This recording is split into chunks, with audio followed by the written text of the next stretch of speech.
सी गांव में एक साहिब का अपनी बीवी से झगड़ा हो गया। अभी झगड़ा खत्म नहीं हुआ था कि इसी असना में उनके घर मेहमान आ गया। खावंद ने इसे अपनी बैठक में बिठा दिया और बीवी से कहा कि फलां रिश्तेदार मेहमान आया है, इसके लिए खाना बना लो। वो गुस्से में थी, कहने लगी, ना तुम्हारे लिए खाना है ना तुम्हारे मेहमान के लिए। वो बड़ा परेशान हुआ कि लड़ाई तो हमारी अपनी है, अगर रिश्तेदार को इस बात का पता चल गया तो खामखा खानदान में बात होगी और खुआरी अलग से होगी। लिहाजा खामोशी से आकर मेहमान के पास चुपचाप बैठ गया। इतने में उसे ख्याल आ गया कि चलो बीवी अगर रोटी नहीं पकाती तो सामने वाले हमारे हमसाए बहुत ही अच्छे लोग हैं, मैं उन्हें एक मेहमान का खाना पकाने के लिए कह देता हूँ। चुनांचे वो उनके पास गया और कहने लगा कि बीवी की तबीयत आज कुछ खराब है, लिहाजा अब हमारे मेहमान के लिए खाने का इंतज़ाम कर दें। उन्होंने कहा ठीक है।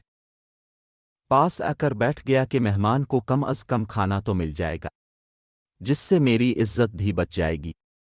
थोड़ी देर के बाद मेहमान ने कहा कि ज़रा ठंडा पानी तो ला दीजिए।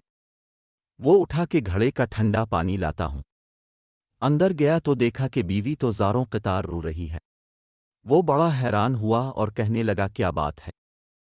उसने पहले से भी ज़्यादा रोना शुरू कर दिया। कहने लगी, बस मुझे मुआफ़ कर दी। इसके खावंद ने कहा कि बताओ तो सही, आखिर तुम्हारे रोने की वजह क्या है? तुम ऐसे क्यों रो रही हो?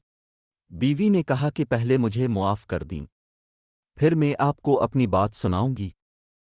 खैर, उसने कह दिया कि जो लड़ाई झगड़ा हुआ है मैंने वो दिल से निकाल दिया है और तुम्हें मुआफ़ कर दिया है। फिर वो कहने लगी कि जब अपने आकर मेहमान के बारे में बताया और मैंने कह दिया कि ना तुम्हारे लिए कुछ पक्केगा और ना ही तुम्हारे मेहमान के लिए कुछ पक्केगा, तो आप चले गए। मगर मैंने दिल में सोचा कि लड़ाई तो मेरी और आपकी है और ये मेहमान रिश्तेदार है, हमें उसके सामने अपने झगड़े की पोल नहीं खोलना चाहिए। चुनांचे में उठी के खाना बनाती हूँ। जब मैं बावर्ची खाने में गई तो मैंने देखा कि जिस बोरी में हमारा आटा पड़ा होता है, एक सफ़ेद लिबास शख्स उस बोरी में से आटा निकाल रहा है। मैं छोटी, वो मुझे कहने लगे कि ए खातून, परेशान ना हो, ये तुम्हारे मेहमान का हिस्सा था, हे मन, जो तुम्हारे आटे में शामिल था। अब चूंकि ये हमसाए के घर में ज़र देख कर सहम सी गई पकना है, इसीलिए वही आटा लेने के लिए मैं यहाँ आया हूँ।